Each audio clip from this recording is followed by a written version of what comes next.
فرمائے،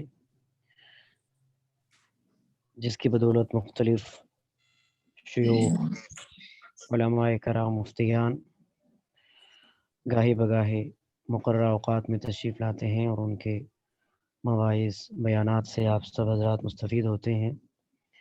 اللہ تعالیٰ ان کی خدمات کو اعلیٰ درجے میں قبول فرمائے۔ اللہ تعالیٰ نے انسان کو بنایا، اللہ تعالیٰ انسان کے خالق و مالک ہیں،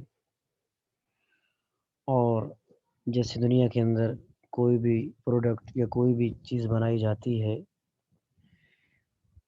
تو اس کے ساتھ ایک بک ہوتی ہے انسٹرکشن کی، جس کے اندر اس کے متعلق ہدایات درج کی جاتی ہیں۔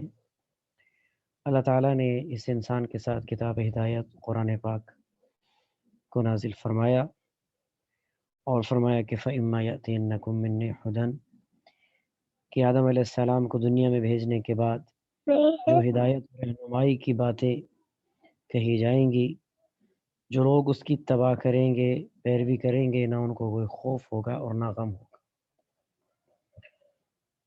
تو دنیا میں آنے کا مقصد اللہ نے قرآن میں بیان فرما دیا کہ ہم نے انسان اور جنوں کو صرف اپنی عبادت کے لیے پیدا کیا ہے۔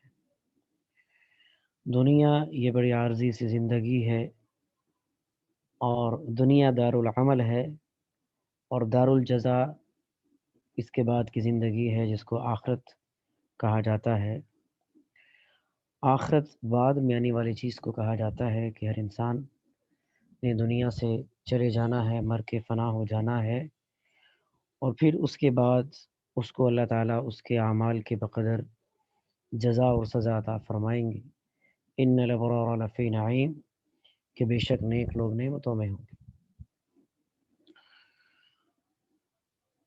تو دنیا کی زندگی کسی انسان کو معلوم نہیں کہ کتنی لے کر آیا ہے، کتنی باقی ہے، اس سے کوئی واقف نہیں ہے، کوئی اس کے متعلق گارنٹی نہیں دے سکتا ہے۔ آیت کریمہ جو میں نے تلاوت کی، سورہ مائدہ کی آیت نمبر 69، اللہ تعالیٰ ارشاد فرماتے ہیں، ترجمہ: جو مسلمان، ان الذین آمنوا والذین ہادوا، کہ جو لوگ ایمان لائے اور جو لوگ یہودی اور ستاروں کے پجاری اور عیسائی، من آمن باللہ والیوم الآخر، ان میں سے جو بھی کوئی ایمان لائے اللہ پر، والیوم الآخر اور آخرت کے دن پر، وعمل صالحا اور نیک کام کرے، فلا خوف علیہم ولا هم یحزنون، تو ان کو نہ کوئی خوف ہوگا اور وہ بالکل بے غم ہو جائے گا۔ آیت مبارکہ سے معلوم ہوتا ہے کہ فلاح اور کامیابی اور نجات کا حصول کسی نسل، کسی قوم، مذہب کے ساتھ خاص نہیں ہے، بلکہ اللہ تعالیٰ کے احکامات پر ایمان لانا اور دل سے تصدیق کرنا اور عمل کرنے کا نام ہے، اور یہی لوگ نیک، صالح ہیں اور کامیابی اور فلاح کے مستحق ہیں۔ تو دین اسلام کے مطابق انسانی کامیابی اور فلاح دو چیزوں پر مشتمل ہوئی، ایک ایمان اور دوسرا نیک اعمال، اور اسلام نے انہی دونوں کو لازم و ملزوم قرار دیا ہے۔ پھر نیک اعمال کو دو حصوں میں تقسیم کیا، ایک تو وہ ہے کہ جن کا تعلق خاص طور پر اللہ کی ذات سے ہے، ان کو عبادات کہا جاتا ہے، نماز، روزہ، حج، زکوٰۃ، جن سے مقصود اللہ کی بندگی، اطاعت کا اظہار ہے۔ اور دوسرے وہ نیک اعمال جن کا تعلق انسانی زندگی کے ساتھ ہوتا ہے، حقوق و فرائض کی ادائیگی کا نام ہے، جن کو حقوق العباد بھی کہا جاتا ہے، اور ان کا نام حسن اخلاق بھی ہے۔ ان میں ماں باپ، رشتہ دار، اہل و عیال، دوست، احباب، یہ سب شامل ہے، حتیٰ کہ چرند پرند، حیوانات، درخت، اللہ کی جتنی مخلوقات ہیں ان کے حقوق ادا کرنا۔ اور دوسرے نیک اعمال جن کی حیثیت قانونی طور پر ہوتی ہے، ان کا نام معاملات ہے۔ اس سے مراد مسلمانوں کے ساتھ باہمی وہ معاملات جن کا تعلق خواہ معاشرت سے ہو، معیشت سے ہو، تجارت سے ہو، لین دین سے ہو۔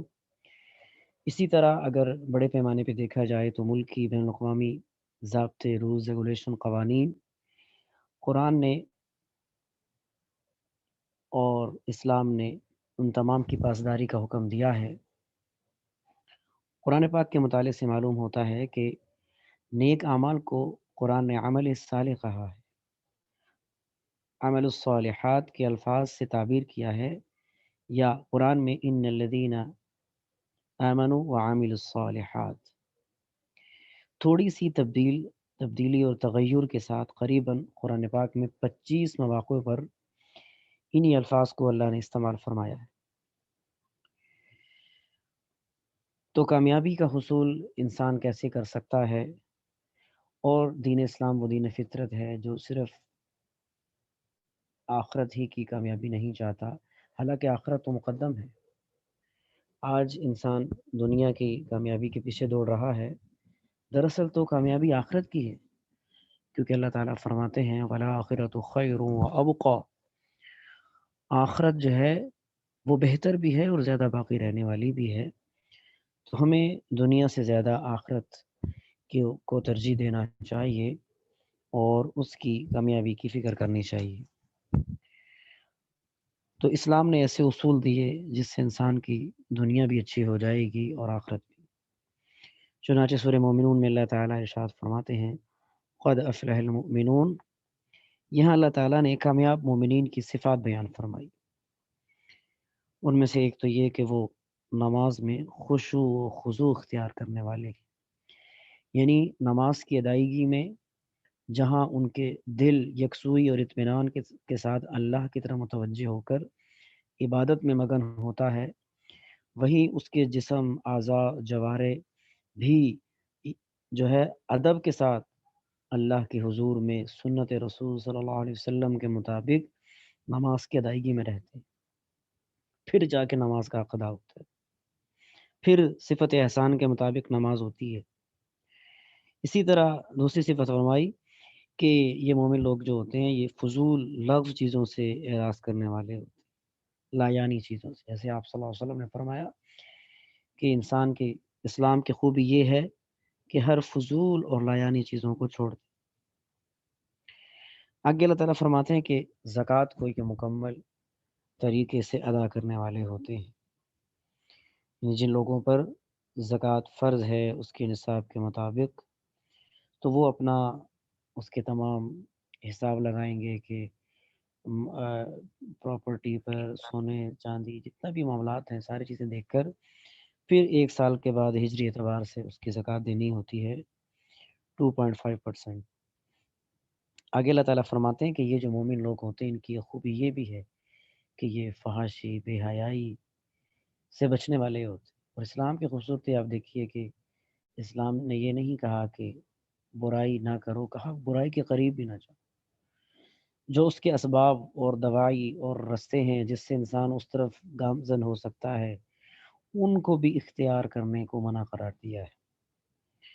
آگے فرمایا کہ امانتوں کی حفاظت کرنے والے ہوتے ہیں، اور امانت جو ہے وہ صرف چیزوں کی ادائیگی کا نام نہیں ہے بلکہ باتیں اور کسی نے کوئی اپنا معاملہ مشورہ کیا یہ بھی جو ہے امانت ہے۔ آپ صلی اللہ علیہ وسلم نے فرمایا کہ المجالس بالامانہ۔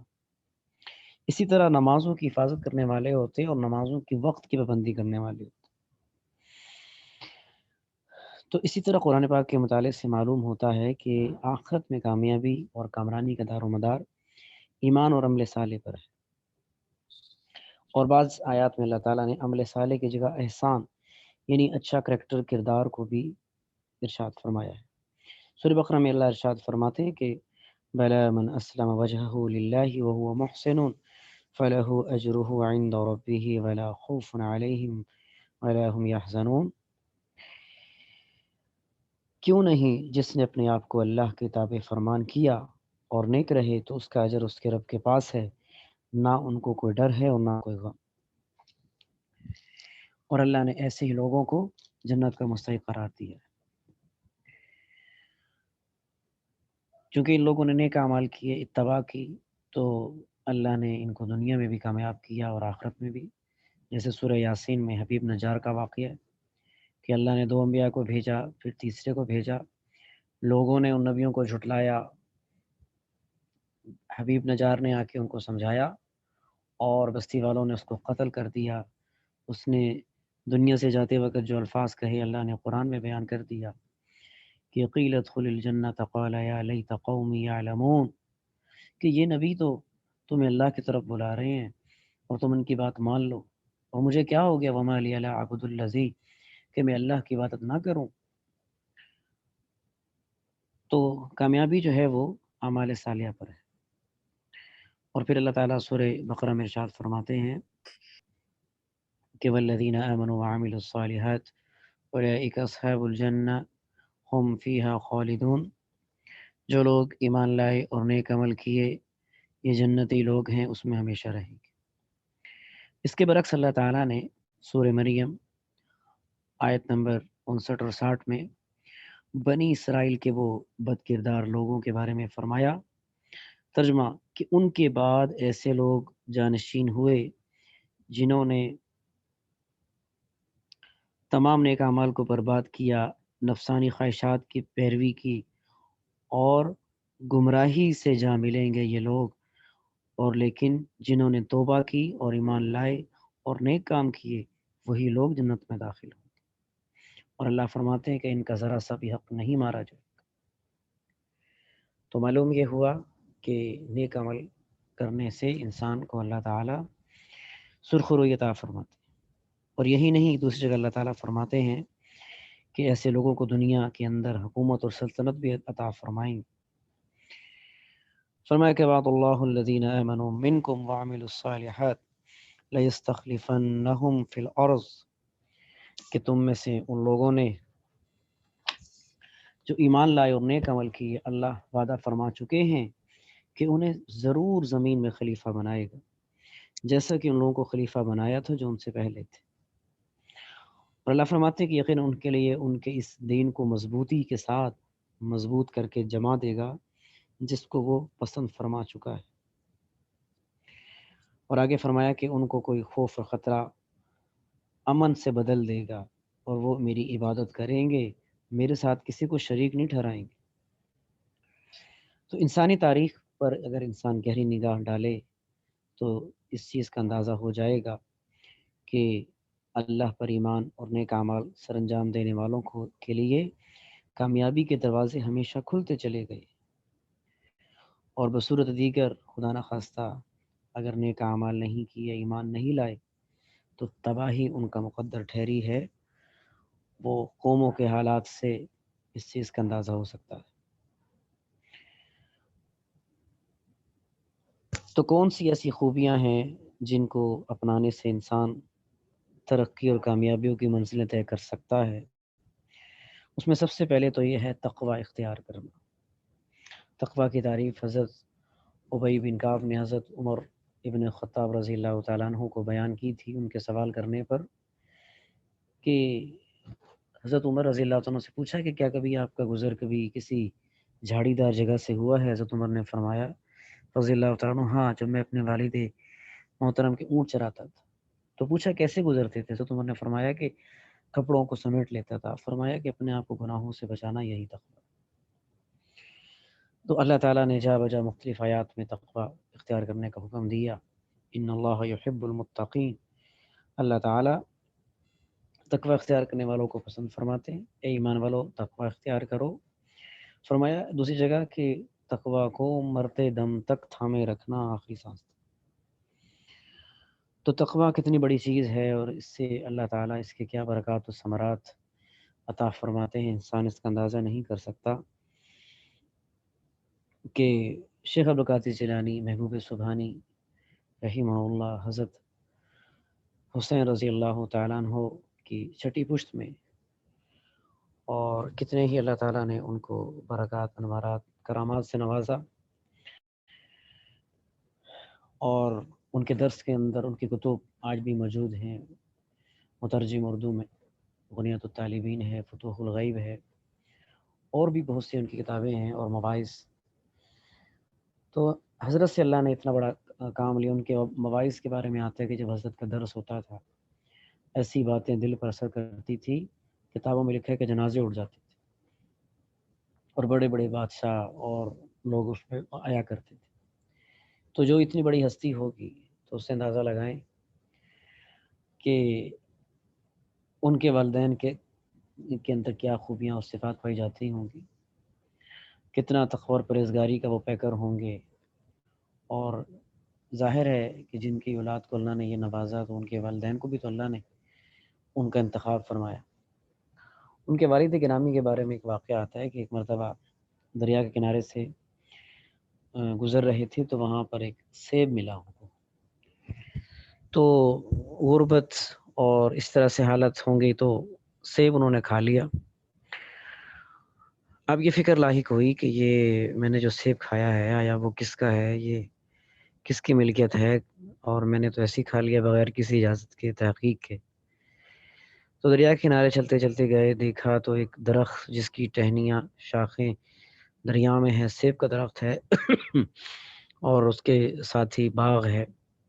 حالانکہ بظاہر دیکھا جائے تو ایک گرا پڑا ہے، اس کے وہ احکامات بھی نہیں ہیں، لیکن یہ فکر تھی کہ مجھے آخرت میں اس کے متعلق میں کیا جواب دوں گا، اور اگر یہ لقمہ حرام ہوا یا بغیر اجازت کے میں نے استعمال کیا تو باغ والے کے پاس گئے اور اس سے کہا کہ مجھ سے یہ غلطی ہوئی، میں نے سیب اٹھا کے کھا لیا، آپ سے پوچھا نہیں۔ وہ باغ والا کہنے لگا کہ آپ کو جو ہے کتنے سال، تقریباً 7 سے 10 سال آتا ہے کہ اس باغ کی رکھوالی کرنا ہوگی۔ حالانکہ کوئی اور شخص ہوتا تو وہ چھوڑ کے چلا جاتا، لیکن انہوں نے رکھوالی کی، اس کی تمام دیکھ بھال کی۔ جب یہ اتنے سال گزر گئے تو بادشاہ وہ اس باغ کے مالک کے پاس گئے اور ان سے کہا کہ کیا مجھے آپ نے معاف کر دیا اور میری خلاصی ہو جائے گی؟ تو اس شخص نے کہا کہ اب میری ایک اور بات ماننا ہوگی، وہ یہ کہ میری ایک بیٹی ہے جو آنکھوں سے دیکھ نہیں سکتی ہے، لولی ہے، لنگڑی ہے، اور وہ سن نہیں سکتی ہے، بول نہیں سکتی ہے، اس سے اب آپ کو شادی کرنا ہو۔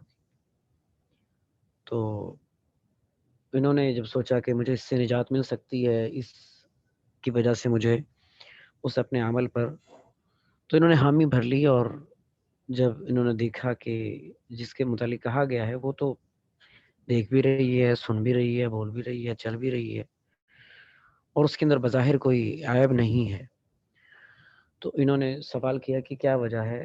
آپ کے والد نے تو یہ کہا تھا۔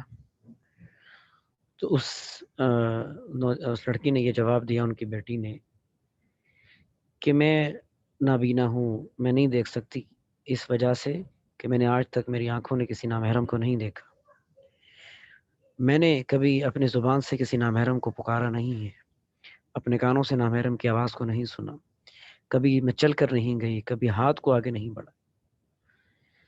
تو اندازہ لگائیں کہ اس طرح اللہ نے جو ہے ان کے بیاہ کی صورت فرمائی کہ کیا والد کی تقوی اور پرہیزگاری تھی، اور پھر نکاح میں جو خاتون یا وہ لڑکی آئی اس کے اندر جو تقوی پرہیزگاری تھی، تو اللہ نے اس کی بنا پر شیخ القادری جیلانی جیسا ہیرا عطا فرمایا۔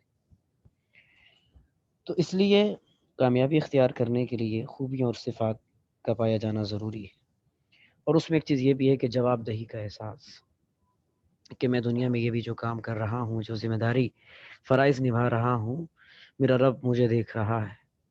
اللہ فرماتے ہیں وَأَمَّا مَنْ خَافَ مَقَامَ رَبِّهِ وَنَهَى النَّفْسَ عَنِ الْهَوَىٰ، کہ جو آدمی اللہ کے سامنے کھڑے ہونے سے ڈرا، فرمایا کہ کیسے میں اللہ کے سامنے پیش ہوں گا، کہ میں دنیا کے معاملات کا حساب کیسے دوں گا۔ جب انسان کے ذہن میں یہ فکر لاحق ہو جائے گی تو آپ سوچیں کوئی انسان کسی قسم کی کرپشن نہیں کر سکتا دنیا میں۔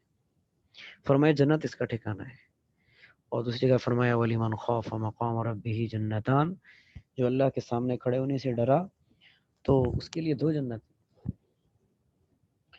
اور اس کے ساتھ یہ خوبی بھی انسان میں ہو کہ وہ شکر گزاری اختیار کرے، اللہ کی جتنی بھی نعمتیں ہیں اس پر شکر ہونا چاہیے، ناشکری سے انسان کو گریز کرنا چاہیے، کیونکہ اللہ تعالیٰ کا وعدہ ہے لَإِن شَكَرْتُمْ لَأَزِيدَنَّكُمْ۔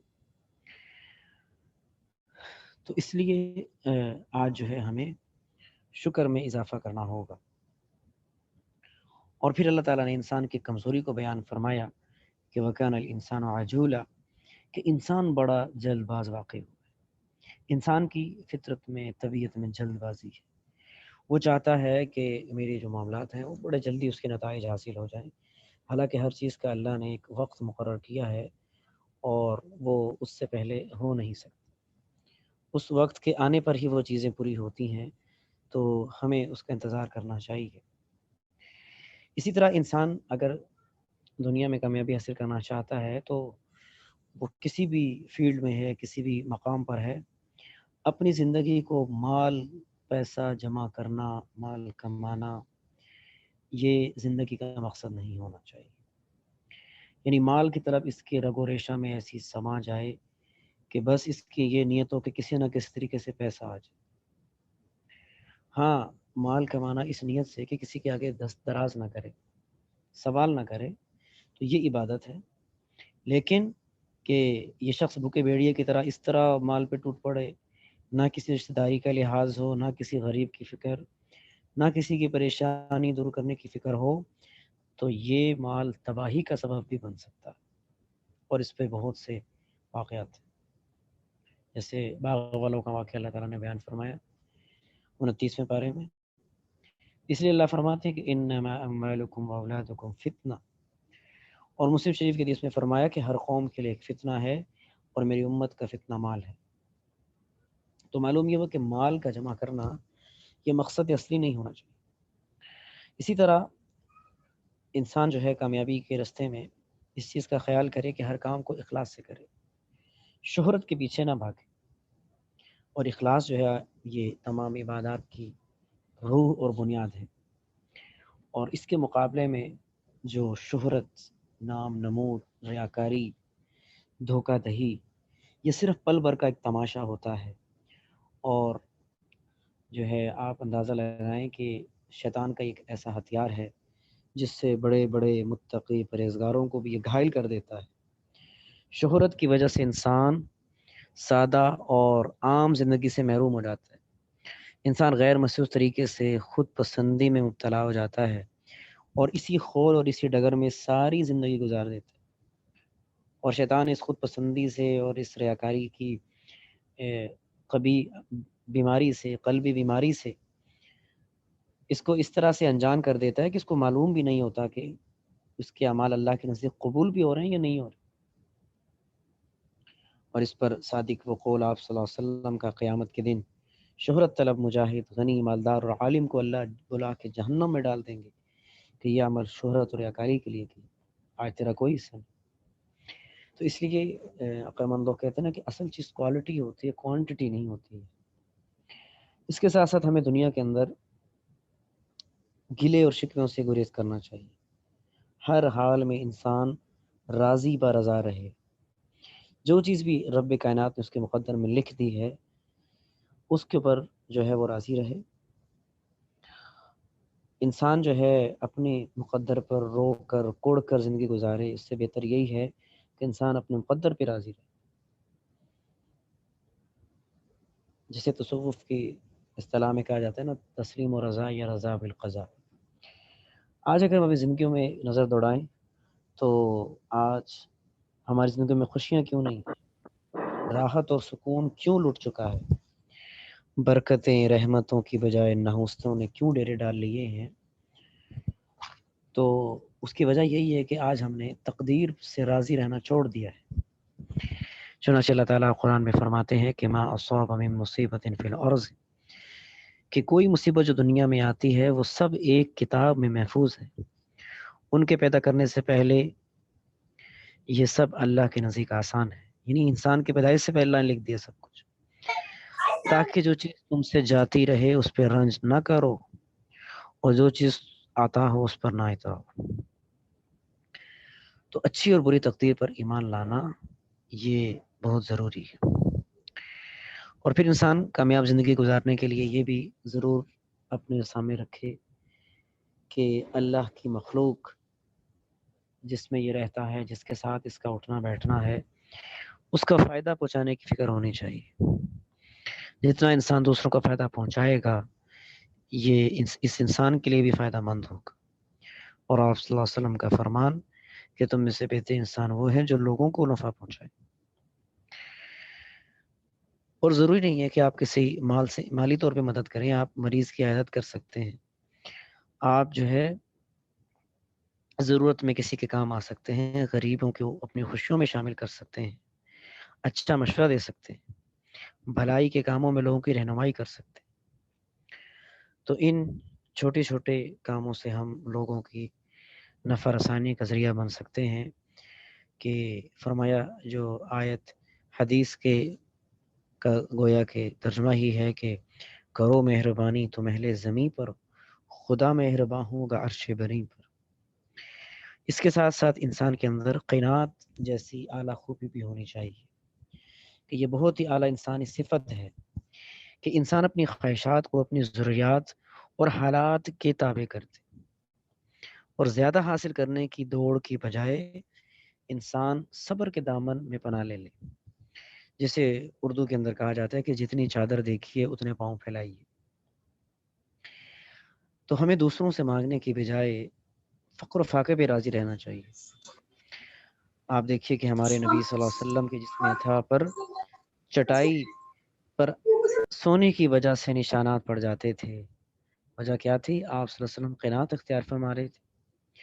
حضرت عائشہ فرماتی ہیں کہ آپ صلی اللہ علیہ وسلم دنیا سے اس سال میں تشریف لے گئے کہ آپ کے پاس صرف 2 کپڑے تھے۔ تو ہمیں بھی چاہیے کہ ہم اس صفت سے متصف ہوں، شاہ خرچیوں سے بچیں، آمدنی کے مطابق خرچ کریں۔ آج آپ دیکھ لیں انسان اسی بھاگ دوڑ کے اندر کس قدر بے سکون ہو گیا، اور سے اور کی تلاش میں یہ انسان دنیا میں مارا مارا پھر رہا ہے۔ تو ہمارے نبی صلی اللہ علیہ وسلم نے ایک سکون حاصل کرنے کا بہت اچھا طریقہ ارشاد فرمایا کہ مالداری میں ہمیشہ اپنے سے نیچے والے کو دیکھو، کہ جب انسان اپنے سے نیچے والے دیکھے گا کہ اس کے پاس تو رہنے کو مکان نہیں، پہننے کو کپڑا نہیں، وہ عشائش و سہولیات نہیں، تو اس انسان کو اندازہ ہوگا کہ اللہ نے مجھے کتنی نعمتوں سے نوازا ہوگا۔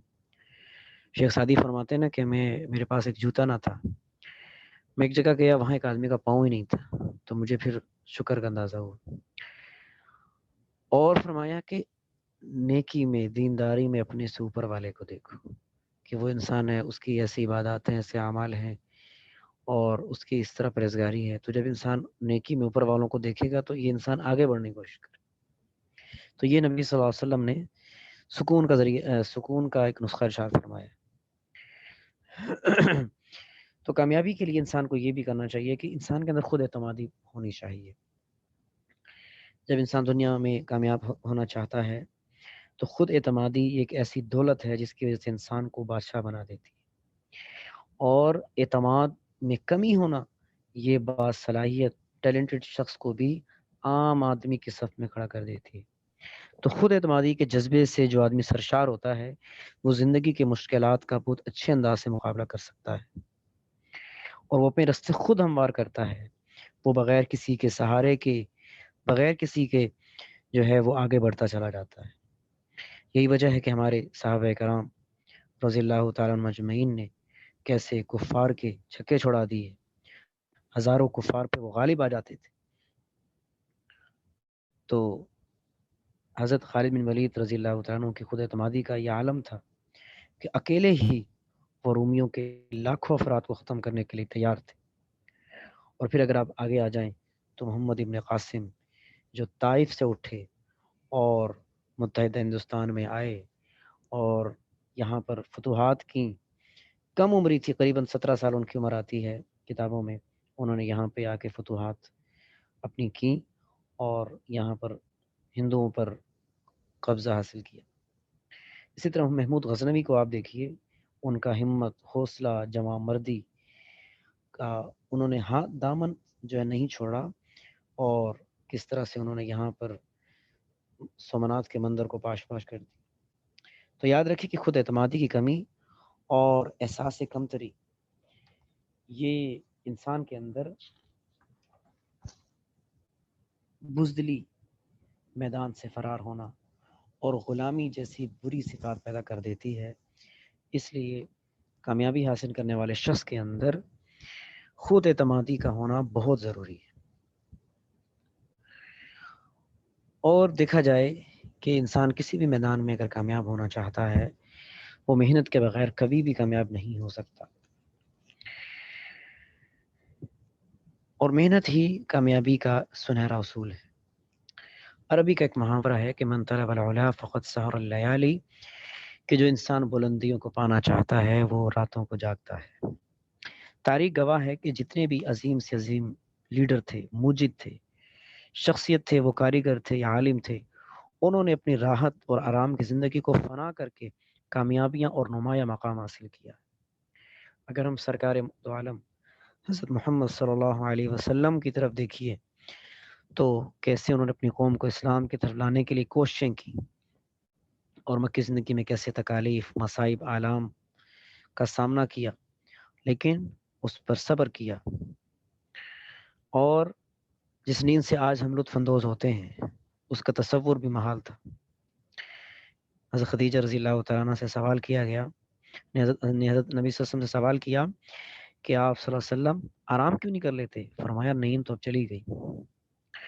عمر ابن عبدالعزیز رحمہ اللہ سے جب ان کے اہل خانہ نے کہا کہ کبھی ہمارے لیے بھی تھوڑا سا گھر میں فرصت نکال کے وقت دیا کریں فراغت کے اوقات میں سے، تو کیا جواب دیا؟ فرمایا کہ آرام تو بس اب شجرہ طوبہ جنت کے درخت کے نیچے ہی ہوگا، مل بیٹھ کے۔ تو علم دین حاصل کرنے والے اور اس کے اندر کامیابی اور کامرانی حاصل کرنے والے، ان کے لیے اللہ راستہ کھولتے چلے جاتے ہیں جب وہ یہ تمام صفات کو حاصل کر لیتے ہیں، چاہے وہ دنیا کا علم ہے یا دین کا علم ہے۔ اور علم دین اس سے بڑھ کر تو کوئی چیز ہو نہیں سکتی جو میراث نبوت ہے۔ آپ دیکھیں نا، اللہ تعالیٰ فرماتے ہیں کہ الرحمن علم القرآن۔ مفسرین نے بڑا عجیب نقطہ لکھا ہے کہ یہاں پر علم کا ذکر ہے اور اللہ اپنا نام رحمان لے کر آئے ہیں، حالانکہ اللہ کے نام جبار بھی ہیں، قدوس بھی ہیں، متکبر بھی ہیں، تو اللہ یہاں پہ صفت رحمان کیوں لے کر آئے؟ دوسری صفات کیوں نہیں لے کر آئے؟ تو معلوم یہ ہوا کہ جو انسان علم حاصل کرنے میں، تعلیم و تعلم میں لگا ہوا ہوگا، اللہ نے اس کو اپنی صفت رحمان سے دیکھا ہے، اللہ نے صفت جبار اور قدوس سے نہیں دیکھا۔ اور پھر ایک اور عجیب نقطہ لکھا کہ دیکھیں، خلق الانسان علمہ البیان، انسان کو تخلیق کیا، کریٹ کیا، اور اس کو پھر بیان سکھایا، تعلیم دی۔ حالانکہ انسان جو ہے، اللہ تعالیٰ تعلیم کا ذکر پہلے کر رہے ہیں، اس کے بعد اللہ تعالیٰ انسان کی تخلیق کا ذکر کر رہے ہیں، حالانکہ انسان تو پہلے ہے، تعلیم تو بعد میں۔ تو دنیا کے اندر جیسے آپ کوئی بھی ادارہ بناتے ہیں، کوئی بھی چیز بناتے ہیں، تو اس کا پرپس اور مقصد پہلے طے کرتے ہیں۔ تو اللہ نے بھی یہ طے فرما دیا، مفسرین فرماتے ہیں کہ اے انسان، دنیا میں جانے کے بعد تیرا مقصد جو ہے وہ علم اور تعلیم ہوگا۔ تو علم کے میدان کے اندر کیسے علم کے جو سچے طالب تھے انہوں نے کیسی محنتیں کی۔ امام احمد بن حنبل کی سیرت میں لکھا ہے، ابی زرع فرماتے ہیں کہ امام احمد بن حنبل کو 10 لاکھ حدیثیں یاد تھیں، 10 لاکھ حدیثیں آپ نے یاد کی تھی۔ تو کیا ابی زرع فرماتے ہیں کیا انہوں نے سو کر یاد کی تھی؟ مطلب معلوم یہ ہوا کہ کس قدر اس کے لیے محنت، لگن اور جذبہ چاہیے جس سے یہ احادیث یاد رہ سکتی۔ اسی طرح محمد بن اسماعیل کہتے ہیں کہ امام احمد بن حنبل ایک بار ہمارے پاس سے گزرے اور کہتے ہیں کہ ہم نے دیکھا انہوں نے اپنی جوتیاں ہاتھوں میں اٹھائی ہوئی ہیں، اور وہ بغداد کی گلی کوچوں میں ایک درس سے نکل کے دوسرے درس میں جانے کے لیے بھاگتے پھر رہے ہیں، طلب، شوق، لگن کہ کیسے علم آ جائے، کیسے جو ہے یہ میراث نبوت میرے سینے میں آ جائے۔ ابن حاتم رازی کہتے ہیں کہ میں نے علم کے حصول کے لیے 2500 میل کا پیدل سفر کیا، پیدل سفر۔ تو علم کا سفر طے کرنا کوئی معمولی چیز نہیں ہے۔ حدیث کے اندر آتا ہے کہ ایک صحابی جو ہے وہ بڑا لمبا سفر طے کیا، مدینہ سے دمشق کی طرف گئے، ایک صحابی کے گھر کے پاس جا کے بیٹھ گئے اور اپنی سواری وہاں باندھی۔ جب وہ باہر آئے ان سے پوچھا کہ آپ ان سے ملاقات ہوئی جی، کیسے ملنا ہے؟ کہا جی ایک حدیث آپ صلی اللہ علیہ وسلم کی سنی، آپ سے مروی ہے کہ جو آدمی علم کا رستہ طے کرتا ہے اللہ اس کے لیے جنت کے راستے کو آسان کر دیتے ہیں۔ تو صحابی نے فرمایا ہاں واقعی یہ حدیث ہے، اور میں نے جو ہے نبی صلی اللہ علیہ وسلم سے سنی۔ تو آپ اندازہ لگائیں کہ ایک حدیث کے لیے کتنا بڑا علم کا سفر طے کی۔ تو اسی طرح ماضی اور حاضر کی تاریخ میں اگر ہم اندازہ لگائیں گے تو اندازہ ہو جائے گا کہ کامیاب لوگوں نے زندگی میں کس قدر کٹھن اور سخت محنت کی، پھر انہوں نے جا کے اپنی محنت کے ثمرات کو حاصل کیا۔ تو اس کے اندر کہا گیا تھا کہ ہمارے ہاں چونکہ امتحانات بھی شروع ہونے والے ہیں بنین اور بنات میں، بلکہ مدارس میں چل بھی رہے ہیں، تو ان کے بارے میں بھی عرض کرنا تھا۔ ایک تو امتحانات میں کامیابی کے لیے بہت سے حضرات وظیفہ ارشاد فرماتے ہیں، اس میں ایک تو یہ کہ اللہ کا جو نام ہے یا علیم، اس کی کثرت کی جانی چاہیے، یا علیم۔ اور اسی طرح یا حافظ، یا حافظوں کی بھی کثرت کریں۔ اور پھر جب کمرہ امتحان میں ہم امتحان دینے جاتے ہیں تو امتحان دینے سے پہلے اول آخر درود شریف کے ساتھ پڑھیں گے یا میسر کل عسیر انک علی کل شیء قدیر، 7 مرتبہ اس دعا کو پڑھیں گے اور پھر پیپر کو پڑھنا شروع کیا جائے۔ اسی طرح بڑا ہی مجرب وظیفہ جو شیخ الاسلام حضرت مفتی تقی عثمانی دامت برکاتہم کا ہے کہ جو یہ اللہ تعالی حروف مقطعات میں سے ہے، کاف ہا یا عین صاد، دائیں ہاتھ کی چھوٹی انگلی سے بند کریں گے ہم انگلیوں کو، اور ایک ایک لفظ پڑھیں گے جیسے کاف ہا، اس طرح سے، اور بند کرنے کے بعد ہم پڑھیں گے کفیتو، اور اسی طرح پھر ہم انہی انگلیوں کو دوبارہ سے کھولیں گے اور یہ حروف مقطعات میں سے پڑھیں گے ہا میم عین سین قاف، اور پھر ہم پڑھیں گے حمید۔ تو اس سے بھی امتحانات میں بڑی آسانی ہو جائے گی۔ تو اللہ تعالیٰ، اور دوسری بات یہ ہے کہ جو بھی امتحانات ہوتے ہیں اس کے اندر ایک تو یہ ذہن میں ہونا چاہیے کہ ہماری نیند پوری ہونی چاہیے۔ یہ نہ ہو کہ انسان پوری رات محنت کرے جاگے اور صبح جب پیپر کا ٹائم ہو اس کو اس وقت نیند سوار ہو جائے، تو اس کا دماغ فریش نہیں ہوگا۔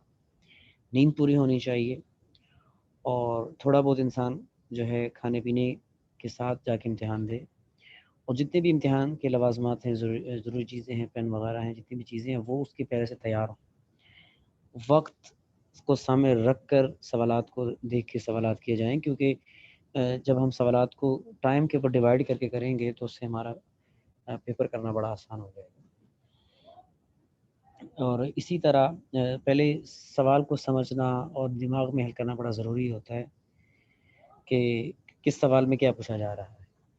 اسی طرح سوال کے جوابات دیتے وقت جو ہے لکھائی اور جو پریزنٹیشن ہے وہ بہت اچھی ہونی چاہیے، کیونکہ لکھائی جو ہوتی ہے یہ خاموش سفارشی ہوتی ہے، اور دوبارہ سے پھر پیپر کرنے کے بعد اس کو دیکھا جائے، ایک لائن چھوڑ کے لکھا جائے اور اس میں کسی قسم کی کٹنگ نہ کی جائے، اوور رائٹنگ نہ کی جائے، اور ایک لائن چھوڑ کے لکھیں گے، آخر میں پھر ہم پیپر کرنے کے بعد اس کو پڑھیں دوبارہ کہ کوئی چیز رہ نہ جائے۔ تو اس طرح سے ہم جو ہے امتحان دیں گے تو الحمدللہ دنیا اور آخرت میں کامیابی کے اصول یہ پیش کیے گئے۔ اور اصل چیز یہ ہے کہ قرآن و سنت سے ہم جب رہنمائی لیتے ہیں اور اپنے حالات اور ماحول کے تقاضوں اور مجبوریوں کو ملحوظ خاطر رکھتے ہوئے اپنے ذوق، رجحان اور مزاج اور منفرد خصوصیات کی گہری معرفت حاصل کر کے ہم اپنی زندگی کے لائے عمل کو ترتیب دیں، بے ڈھنگی زندگی نہ گزاریں، کہ زندگی میں کیسے ہم نے اپنے اصول طے کرنے ہیں، ضابطے مقرر کرنے ہیں، اور پھر جب ان کی روشنی میں ہم تمام معاملات طے کریں گے، زندگی کو گزاریں گے، تو انشاءاللہ زندگی کے اندر انسان کو سچی خوشیاں، دائمی مسرتیں حاصل ہوں گی، اور پھر ابدی راحتیں انسان کو حاصل ہوں گی۔ اور جب انسان قرآن و سنت پر عمل کرے گا تو دنیا بھی اچھی ہو جائے گی اور آخرت بھی اچھی ہو جائے گی۔ تو وآخر دعوانا الحمدللہ رب العالمین۔ اللہ تعالیٰ جو کچھ کہا سنا گیا عمل کی توفیق عطا فرمائے۔